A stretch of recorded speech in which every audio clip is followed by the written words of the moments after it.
Digital device and innovation expo 2026 এর উদ্বোধনী অনুষ্ঠানে উপস্থিত সকলকে আমার শুভেচ্ছা ও সালাম জানাচ্ছি। Digital device and innovation expo 2026 এর আয়োজনের সাথে সংশ্লিষ্ট সকলকে আমি আন্তরিক ধন্যবাদ জানাচ্ছি। আশা করি এই এক্সপো আমাদের উদ্বোধনী যাত্রায় এক নতুন দিগন্তের উন্মোচন করবে।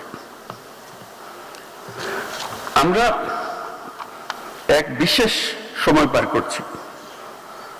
24 গণঅভ্যুত্থান আমাদের সামনে অনেক সম্ভাবনার দরজা খুলে দিয়েছে, যার নেতৃত্বে ছিল তরুণরা। এই তরুণরাই নতুন বাংলাদেশের নেতৃত্ব দেবে। শুধু বাংলাদেশ না, এখানে আমার একটা কথা, আমরা শুধু বাংলাদেশের কথা বলছি। আমরা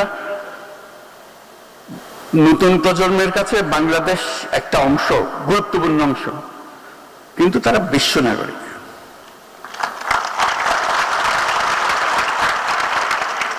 আপনি তারে ঠেলে চলে খালি না বাংলাদেশে ঢুকিয়ে দিয়ে না।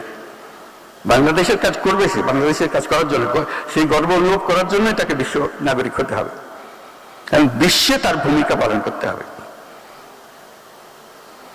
আমি একটা প্রচেষ্টা করেছিলাম, ব্যর্থ হয়েছি, বহুবার বলেছি। একটা অ্যাপ বানানো, শুধু একটা অ্যাপ বানানো, নামও দিয়েছিলাম শুভেচ্ছা। এটা হলো বাংলাদেশি যে যেখানে আছে দুনিয়ার, যে যে কাজে আছে, এই অ্যাপের মাধ্যমে বাংলাদেশের সঙ্গে যুক্ত হবার, বাংলাদেশি কে কি করছে তার খোঁজ খবর নেবার একটা সুযোগ হবে। তার বিশেষ বৈশিষ্ট্য কি, তারা সেই বৈশিষ্ট্যের আরো কারা আছে, তারা একটা সাব গ্রুপ করবে। তারা বলবে আমি তো এই কাজ করি, আমি তো এটা বাংলাদেশে যে কোনো সময় করে দিতে পারি। আমাদের যে অ্যাসেটস সারা দুনিয়াতে ছড়িয়ে আছে এবং তাদের আন্তরিকতার কোনো সীমা নেই। একটু ইশারা দিলে আপনি আছে, কিন্তু আমরা নারাজ তাদের সঙ্গে আলাপ করতে। এই অ্যাপটা এই হচ্ছে করতে করতে আশ্চর্যজনক হলো না। একটা জায়গায় আমরা যদি টেকনোলজি এতই বুঝি, এতই আমাদের কৃতিত্ব, এই কাজটা কেন করতে হবে? একটা জায়গা যেখানে আমরা সবাই একত্র হব, যারা ইচ্ছুক তারা পারতে নিজেদের সাব গ্রুপ করবে। আমি এখান থেকে এই সাবজেক্টে আমি করতে পারি, এই কাজটা আমরা তো এটাই রিসার্চ করেছি, এটাই তো বের করেছি, সারা দুনিয়া নিচ্ছি, বাংলাদেশ কেন নেবে না? আমি গিয়ে করে দিয়ে আসবো, বা আমার এখানে পাঠিয়ে দাও, আমি সব ঠিক করে দেবো, আমি থাকার ব্যবস্থা করব, কাজের ব্যবস্থা করবো, ইত্যাদি ইত্যাদি। সম্ভব, বিরাট রিসোর্স একটা। এই রিসোর্সটা আমরা ব্যবহার করতে পারছি না, অথচ আমরা মনে করছি যে প্রযুক্তিতে আমরা অনেক কিছু করে ফেলেছি। বহু করার আছে, বহু জিনিস আছে যেটা আমরা হাতে দিচ্ছি, শুধু গদবান্ধার কথা বারে বারে উচ্চারণ করে যাচ্ছে। আমরা এখন একটা বিশেষ সময় পার করছি। 24-এর গণঅভ্যুত্থান আমাদের সামনে অনেক সম্ভাবনার দরজা খুলে দিয়েছে, যার নেতৃত্বে ছিল তরুণরা। এই তরুণরাই নতুন বাংলাদেশের নেতৃত্ব দেবে। শুধু বাংলাদেশ নয়, তারা গোটা বিশ্বের নেতৃত্ব দেবে। তাদের কোনটাতে ঘাটতি নাই। আমরা শুধু টেনে রাখছি, তাদেরকে টেনে ধরছি। তাদেরকে ছেড়ে দিলে সে ঘড়ির মতো উড়ে বেড়াবে। বর্তমান তরুণ প্রজন্ম আগেকার প্রজন্ম থেকে সম্পূর্ণ আলাদা। আমরা দেখতে একরকম, কথা বলি একরকম, মানুষ আমরা ভিন্ন। সে আমাকে অনেক পেছনে ফেলে চলে গেছে, যেহেতু আমি এত কম স্পিডে হাঁটি, সে আমার সঙ্গে পাল্লা দিতে পারে না। সে বিরক্ত হয়ে আমাদের ছেড়ে চলে যাচ্ছে। আজকে তরুণরা পৃথিবীর ইতিহাসের সবচেয়ে শক্তিশালী প্রজন্ম। এটা বিশ্বব্যাপী যে প্রজন্ম, এটা পৃথিবীর ইতিহাসে এত শক্তিশালী প্রজন্ম আর হয় নাই, এমন শক্তিশালী। তারা কি সর্বকালের শক্তিশালী? না, সর্বকালের শক্তিশালী না। এরপর পরের প্রজন্ম এর থেকে আরো বেশি শক্তিশালী হবে। এই দুই প্রজন্মের মুখ দেখা দেখে হবে না, এরকম অবস্থা। তাদের কথা এরা বুঝবে না, এইভাবে এটা চলবে। শক্তিটাকে আমরা কাজে লাগাতে পারছি, তাকে রিকগনাইজ করতে পারছে না, তাকে রিকগনিশন দিচ্ছেন। রিকগনিশন দিলে সে এগিয়ে আসতে পারতো, কাজটা করতে পারত। এই যে পরিবর্তন, এই যে শক্তিশালী হয়েছে, তার এসেন্সটা হলো প্রযুক্তি, যেটার বিষয়ে আমরা আলাপ করছি। ওর কারণেই সে ভিন্ন। সে আমার ছেলে, আমার মেয়ে, কিন্তু এই যে বললাম তার কাছে আমি গুহাবাসী, যেহেতু তার কাছে ওই শক্তি, আলাদিনের চেরাগ তার হাতে, এই আলাদিনের চেরাগ দিয়ে সে যা ইচ্ছা তাই করতে পারে। আমি একটা বাক্য রিপিট করি, আবার এখানেও রিপিট করি, younger you are, more powerful you are. যতই তরুণ ততই শক্তিশালী। এটা একটা খুবই সাধারণ বাক্য, কিন্তু এটা প্রয়োগ সাংঘাতিক। মা বাবার চাইতে ছেলে মেয়ে শক্তিশালী, চিন্তায়, ভাবনায়, দৃষ্টিতে আমরা স্বীকৃতি দিই না। নাতি নাতনির চাইতে দাদা দাদি, দাদা দাদির চাইতে নাতি নাতনি মনে হয় অন্য গ্রহের মানুষ। একই পরিবারে আছে, দাদা দাদিও আছে, বাবা মা আছে, ছেলে মেয়েও আছে, কিন্তু ভিন্ন গ্রহের। আমরা মানতে চাচ্ছি না, তাদেরকে টেনে আমাদের গ্রহের মধ্যে চেপে রাখতে চাই, এখানে থাকতে হবে, খবরদারিটা করিস না, খবরদার না, ওই খবরদারি করছি। তার শক্তি যাতে প্রকাশিত না হয়, এই চেষ্টা আমরা এত ডেডিকেটেড, যাতে তার শক্তি প্রকাশ না পায়, কেউ টের না পায় যেন তার শক্তি আছে। এরকম একটা সমাজ গড়ে তুলেছি আমরা। গত অভ্যুত্থানের একটা কথা স্মরণ করছি, সবাই পরিচিত। ইন্টারনেট যখন বন্ধ করে দেওয়া হলো, সমস্ত তরুণ সারা দেশে বিক্ষুব্ধ হয়ে গেছিল। সে বিক্ষোভের পরিমাণ এত ছিল, তারা ফুটন্ত তেলের মতো টকবক করছিল।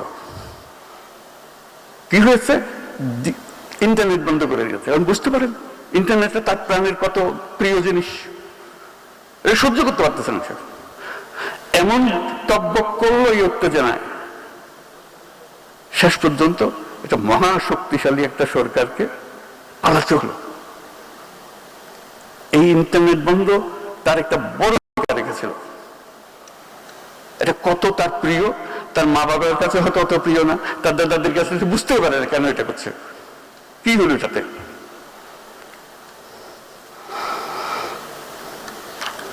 এর সঙ্গে একটা সাম্প্রতিক অভিজ্ঞতার কথা বলি, গতকালের অভিজ্ঞতা, অনেকে হয়তো পত্রিকাতে বা টেলিভিশনে দেখেছেন।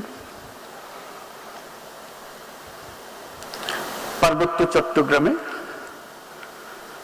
কয়েকটা স্কুলের সঙ্গে ইন্টারনেট সংযোগ, এটা নিয়ে বহু দরবার করতে হয়েছে। এটা কেন যাবে না, কি হবে না, নানা অসুবিধার কথা।